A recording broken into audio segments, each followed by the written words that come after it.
जवाहर जी, आप पर भी आरोप लगाया अनिल विज साहब की, जब हमने चर्चा की तो उन्होंने कहा ये मुद्दा भी हम पहले से उठा चुके हैं और ये भाषा जो बीजेपी आज बोल रही है ये इनेलो की भाषा पहले कभी रह चुकी है।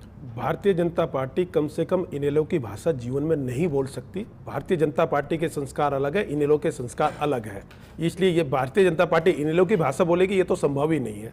इनेलो के साथ एक गलतफहमी हो गई है कि अगर, क्योंकि मैं इस पर टिप्पणी नहीं करता, पर ये हर चीजों में इनको लगता है कि इनकी चर्चा हो टीवी चैनलों पे, ऐसे प्लानिंग के तहत पूरे के पूरे इनके लोग आते हैं। केजरीवाल की तरह हो गए क्या सर ये लोग? मतलब आज दिल्ली में नहीं, मैं उस पर भी नहीं जा रहा, मैं उस पर भी नहीं जा रहा।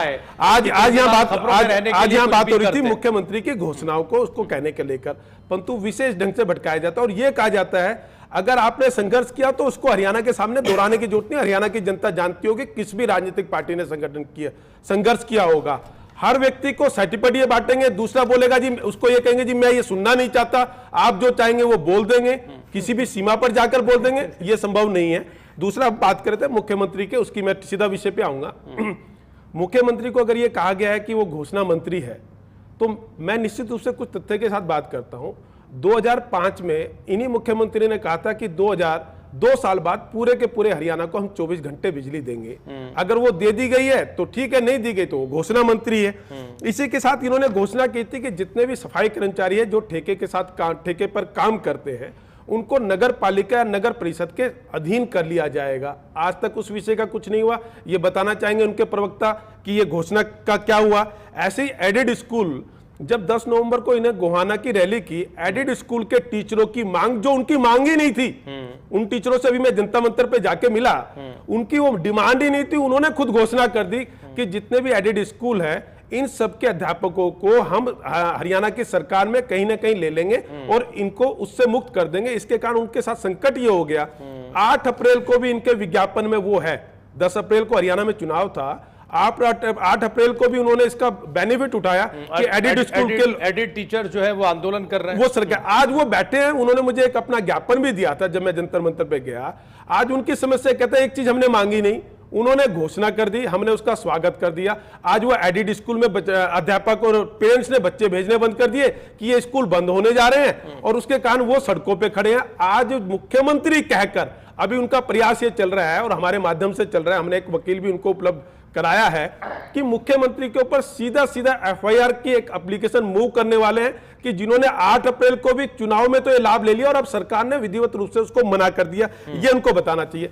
65,000 नौकरियों की बात इन्होंने की गोहाना रैली में और 15,041 तो SC ST का बैकलॉग, SC और का बैकलॉग था, जिन्होंने कहा कि पूरा कर देंगे आने वाले 2-3 महीने में। नवंबर की घोषणा रैली को भी कितना समय हो गया ये इनको बताना चाहिए। एक अंतिम बात कह के कि इन्होंने कहा था कि एक परंपरा है कि सरकारी कर्मचारी में जो भी 10 साल का होगा उसके बाद उनका इंक्रीमेंट जुड़ जाता है। इन्होंने कहा हम वो 8 साल में करेंगे। आज तक वो लागू नहीं हुआ, ये मुख्यमंत्री ने घोषणा की। इसी तरह हासी बुटाना नहर जो थी उसको बनाया गया, सरकार ने उस पर लाखों करोड़ों रुपए खर्च कर दिए। तो ये इनकी योजना थी जिसमें उसमें पानी आना चाहिए था। जब ये पानी नहीं ला सकते थे तो हरियाणा के करोड़ों रुपए क्यों झोंक दिए, ये मैं प्रवक्ता से चाहता हूं। अब तो आप भी मान लेंगे ना कि मुख्यमंत्री घोषणा मंत्री हैं, बहुत सारे फैक्ट सामने रख दिए गए आपके। ऐसा नहीं है। आप पवन जी आप बताइए, हरियाणा में 2005 में जब हमारी सरकार आई है, जब से अगर बिजली के कारखाने किसी ने लगाने शुरू किए हैं वो हरियाणा के मुख्यमंत्री ने शुरू किए हैं।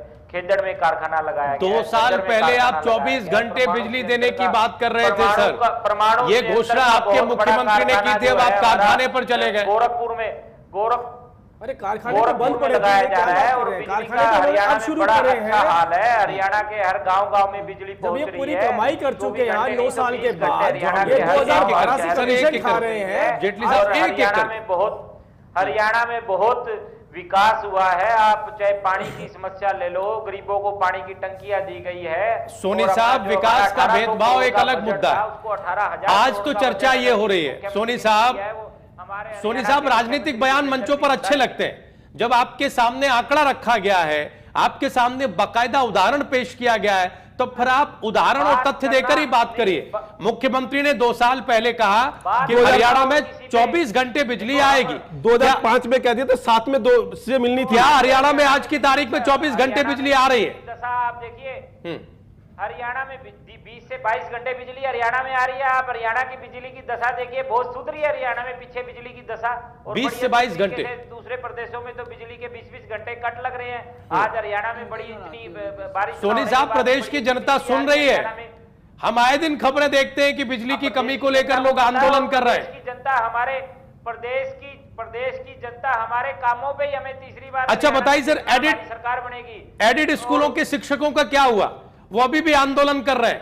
आपने बाकायदा अखबारों में बड़े बड़े विज्ञापन दिए थे कि उन्हें आप शामिल करेंगे स्कूलों में, उनकी नौकरियां सुरक्षित होंगी। नोटिफिकेशन जारी हो गया, नोटिफिकेशन भी जारी हो गया। आज वो सड़क पर है। इस घोषणा का क्या हुआ? एक क्रिया है जिसके ऊपर काम चल रहा है और बड़ी जल्दी उनके लिए भी जो घोषणा की गई है उसको लागू किया जाएगा।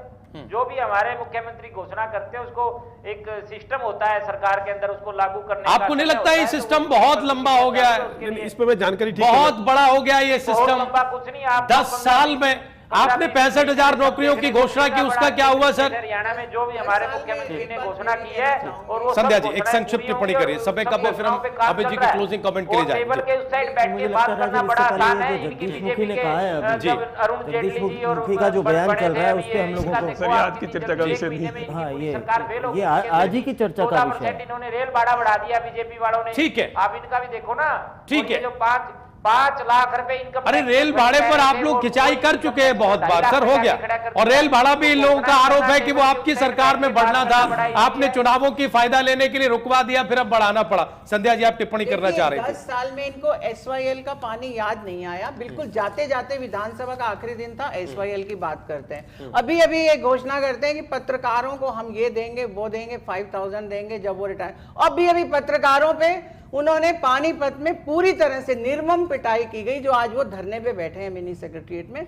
तो आप ये देखिए ऐसी घोषणाएं करते हैं मगर उसके अंदर कुछ भी नहीं निकलता है। अच्छा संध्या जी, एक खबर जी, एक खबर जो अभी एक ब्रेकिंग बीजेपी दफ्तर से हमें मिल रही थी, इसके कई मायने बैठक के बाद जगदीश मुखी जो प्रभारी हैं हरियाणा के, उन्होंने मीडिया से बातचीत की है और मीडिया ने जब उनसे सवाल पूछा तो उन्होंने 2 टूक शब्दों में कहा है कि पुरानी शर्तों पर गठबंधन नहीं चल सकता।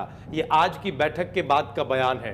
पुरानी शर्तें क्या हैं ये आपसे बेहतर कोई नहीं जानता, फिर ये गठबंधन कैसे चलेगा? संध्या जी कॉम्प्रोमाइज, मुझे लगता है हजका को कॉम्प्रोमाइज करना ही होगा। देखिए अभी आपने अमित जी बोला था कि हंसका को कोई ज्यादा नुकसान नहीं होने वाला, हंसका की रैलियां बहुत सफल हो रही हैं, बहुत मेहनत कर रहे हैं। तो मुझे नहीं लगता है कि वो तो ये कहते चले आए हैं कि देखिए आप उतनी सीटें मत मांगिए। उनको ये लग रहा है इस वजह से क्योंकि वहां ऊपर 282 आ गए, तो उनको लगता है कि हम हरियाणा में भी इसी तरीके से जाएंगे। परंतु मैं कहना चाहूंगी कि जगदीश मुखी जी अगर ये कह रहे हैं, उनका बिल्कुल बयान जो है वो आया है तो नेचुरली उनके यहाँ यही डिस्कशन हुई होगी। ये प्रदेश के नेताओं की मांग कह रहे हैं, लेकिन अल्टीमेट पार्लियामेंट्री बोर्ड में ये फैसला नहीं, मैं एक चीज पूछना चाहता हूं। पार्लियामेंट्री बोर्ड में जब जाएगा तो तब वहां के सभी लोग ये तय करेंगे और मैं उन लोगों से बहुत ज्यादा दिन नहीं है, तो मेरे को लगता है कि जौहर जी ने भी बताया कि 10-1 दिन में ये फैसला हो जाएगा। लेकिन 45 सीट आपको नहीं मिलती, ये बयान भी बताता है। और मुझे लगता है कि आने वाले वक्त में कहीं ना कहीं हजका को कॉम्प्रोमाइज करना ही होगा अगर उसे गठबंधन में बने रहना है। लाभ किसका होता है, हानि किसकी होती है, तो आने वाला समय अगर 45 सीटें अमित जी नहीं मिलेंगी तो फिर क्या 2.5 साल के लिए मुख्यमंत्री का पद मिलेगा? इस पे भी मुझे संशय है, इस पर भी संशय है। तो इसीलिए कुल मिलाकर गठबंधन अभी संशय पर खड़ा हुआ है। जवाहर जी की टिप्पणी हम नहीं लेना चाहेंगे, हम जवाहर जी की टिप्पणी लेंगे 2-3 दिन बाद जब महत्वपूर्ण और निर्णायक बैठक होगी। बहुत शुक्रिया हमारे सभी खास मेहमानों का स्टूडियो में आने के लिए, चर्चा में शामिल होने के लिए। सोनी साहब चंडीगढ़ से आप हमारे साथ जुड़े रहे, आपका भी बहुत बहुत धन्यवाद। बड़ी बहस में आज के लिए बस इतना ही।